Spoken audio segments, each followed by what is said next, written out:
John Beaudin, Rock History Book, August 10th. How are you? We're getting kind of in the mood of doing this every single day and enjoying doing this. Thanks for all the folks who come on and just kind of hang out with a live track. First one on. Thank you. I appreciate you being on here. And we've got a lot of good. We're going to start getting into more trivia with Today in History.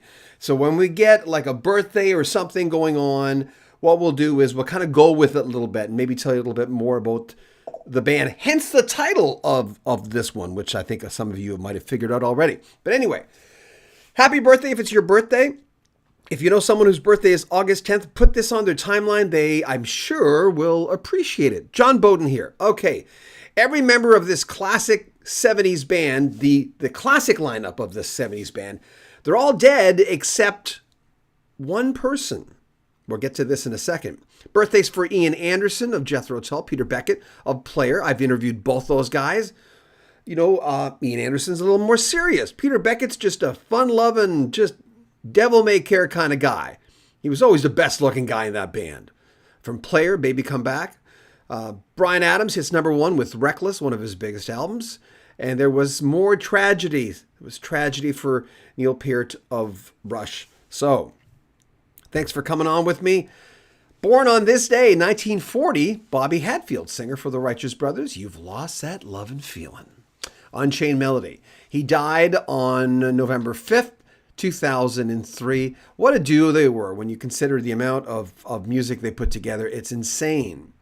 1943, American singer-songwriter James Griffin was born of Bread. They had a lot of big hits. Most of them were written by David Gates. Make It With You. He died of complications, by the way, of cancer on January 11th, 2005. And they are the band we're talking about. Bread, even though there's two surviving members of that band, but for the classic lineup, there's only one, and that's David Gates.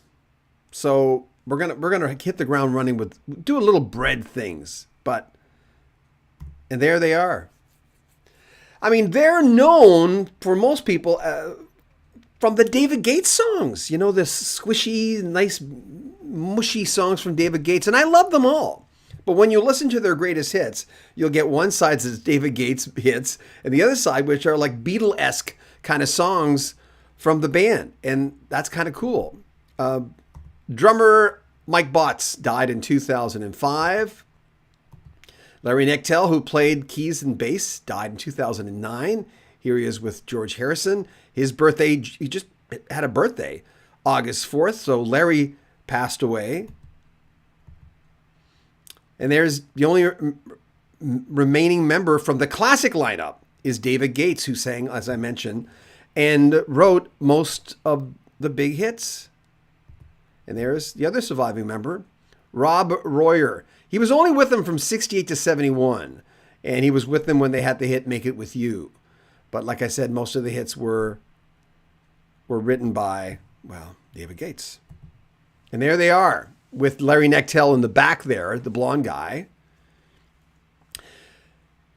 Bread had 11 top 40 hits between 1969 and 1976. Says an awful lot. Moving on. So there you go. Every surviving member, every member of the classic lineup are passed on except David Gates. Kind of sobering, isn't it? A little bit. Nope, I'm done with that. Ronnie Spector. We lost her. She was born in 1943. Veronica Yvette Bennett in New York City. Mike Clark from the English band The Rubettes, who had a number one hit with Sugar Baby Love, was born in 1946. And one of my favorite guys to interview. Always love interviewing him. Jethro Tull, Ian Anderson. I've talked to him, I think, 5 times now. Was born in Scotland. Such a character, such an interesting interview. He's told me the craziest thing that a fan ever did was, and he thought he was shot, throw a used a used pad from the period time, a tampon at his chest. He looked down and he thought he had been shot. And I went, really? I said, no one, you beat everybody. That's the craziest thing, I've never heard a story that crazy. He actually says, that's funny, I'm not feeling it. He was on stage and he was okay. Imagine that. Now, there's a story for you.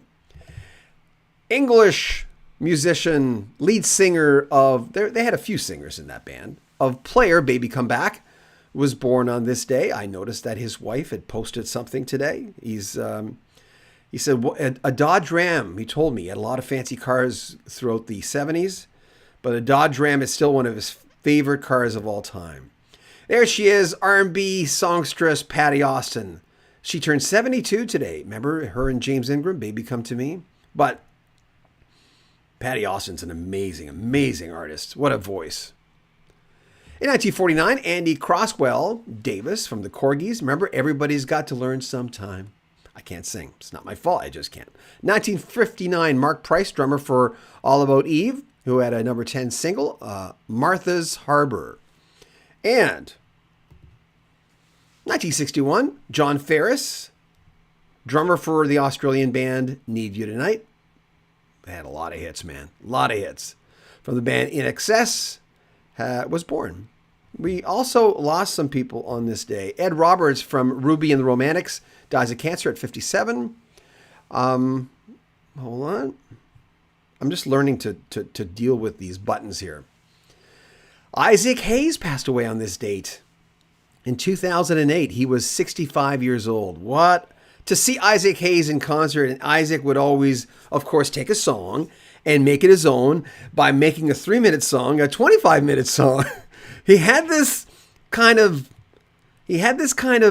hypnotic feel that he would put the songs. 2013, Edie Gourmet, known for her Billboard hit "Blame It On the Bossa Nova," died at the age of 84. She was married to Steve Lawrence, who's right there with her. I was always in love with her. Oh, I was always in love with the lady. Songs and albums. In 1963, a 13-year-old Stevie Wonder, his Fingertips Part 2, becomes the first live recording to hit number 1 in the U.S. Youngest singer to top the charts. In 68, Tom Jones went to number 1 with Delilah. Remember that song? Of course. In 1984, Red Hot Chili Peppers released their self-titled debut album. So many buttons to press here. I don't know what's going on. And, I didn't move it around. I should have moved it around. There you go. The kind of production value do you have in this show? Reckless. At that point, it was the biggest thing for Bryan Adams. In 85, he's Canadian, of course, scored a number 1 album with Reckless. Money for Nothing, Chicks for Free. 1985, Money for Nothing by Dire Straits peaked at number 4 on the UK singles chart. That song became a phenomenon. It really, really did. And everyone talked about it. Everyone saw the video and you go, what the heck? Can you say the things you were saying in that video? Well, they did. A lot of things today. American singer-songwriter Katy Perry went number 1 with I Kissed a Girl. Not only is she talented, I've always looked at Katy Perry as one of the most beautiful women that's ever walked on this earth. She is. That's why I put her on the banner. Can't hurt to have a beautiful woman on there. 1972, during the Wings Over Europe tour, Paul and Linda McCartney were arrested in Sweden for possession of drugs. Who am I to say that? 1976, Elton John begins a record-breaking 10-night run of concerts at Madison Square Garden in New York City. 1992, Def Leppard embark on a 248-day, 7-day weekend world tour at Madison Square Garden, New York City. And what do we got? We got some more. This is never ending today. Rush. Neil Peart. This was a sad story. I remember in 1997, Neil Peart loses his 19-year-old daughter in a car accident. Selena's mother, Jackie, dies a year later of cancer. Peart then gets on a motorcycle and rides across the country just to clear his head. And then, of course, not that long ago, we lost Neil Peart, one of the greatest drummers that ever lived, a guy who liked his privacy. Everyone knew that. One of the greatest bands, truly, bar none. If you can play Rush, I mean, my son, who is a Was a little prodigy drummer when he was young. Still drums every day. Drove us crazy last night drumming for a couple hours. He'd be doing this stuff right when he was quite young, and he'd go, man, this is some of the hardest drumming that I've ever done in my life, he'd say. 2004, Rolling Stone drummer Charlie Watts recovers, undergoing treatment for throat cancer, which eventually takes him into remission. In 2007, John Foreman, frontman for Switchfoot, announces that the band has left Columbia. They create their own label, Lowercase People Records. And that's Today in History for you. Thanks for hanging out with us. We got a lot of people on today. I knew that title would get some people on. It works. Live Track, thank you very much for being on. Kim Trickle, hi. She's part of our Patreon. Thank you very much. Sue Bailey, hey. Hi, John, she says. Live Track, love bread. David Gates lives. Yes. Anyone know David Gates? I just put this on my Facebook. I'm going, I got to interview David Gates. He's still around. So there you go. M. Howell 99, love bread. Huge part of the 70s sound. Very true. I mean, when you look at the early to mid 70s, there were huge bands. CCR, Creedence Clearwater Revival was huge. Grand Funk Railroad were huge. There were a few bands that were really taking up a lot of real estate on the charts because they just had it, right? And they were plugged into a sound. They either, chicken or the egg, they either created it or else got into that sound or whatever. And it doesn't really matter. If you liked it, you bought it. Blaze Eisner, Brother John, Unchained Melody is the bomb. Did you know that David Gates and Leon Russell played in early Oklahoma high school days? Larry Knechtel was a great studio musician. Yeah, the picture we showed of Larry was with hold on, let me see it. I'll show you again. George Harrison. We have a number. How I do these. Here we go. There he is with George Harrison. He was the blonde guy from the band. Huh? Alex Knight. Oh, Alex, love you, buddy. Always love the fact that you guys are always here. Tall-tastic. Live Track. Sportsman, good lyrics. Smart Man, good lyrics. Sorry. Oh, yeah, Shaft. Live Track. Blaze Eisner. Stephen Eady, the Sullivan Show. Sunday night at 8. Oh, I watched Ed Sullivan when I was a kid. I used to think, did you not? I'd look at Ed Sullivan and I'm going, that's a peculiar guy. He's really, he's like, really, had this, no one acted or talked like Ed Sullivan back in the old days. So there you go. I'm glad so many people came on today. It's great. We always try to do this at noon. And we're already, oh man, I'm already almost 2 hours late to do this because this one took so long and I really want to go out of my way to do a better job with these because I like coming on live and I like talking about this stuff. Anyway, thank you. If you want to support the channel, there are links at the very top of the description where you can help us out if you can. But you know what? Share our videos. If it's your birthday, happy birthday. If you know someone who was born on August 10th, share away. Put it on their timeline. I think they'd like it. So many things, especially today, happened on August 10th.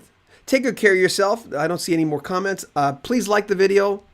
And like I said, share away. We'll be back later today. If anything breaks, working on Mark Farner of Grand Funk on our sister station. We're working with Jason Sheff. Who else? Richie Furay, Jeff Skunk Baxter, all the series that we've got going on. Take care of yourself, man. And thank you for hanging out.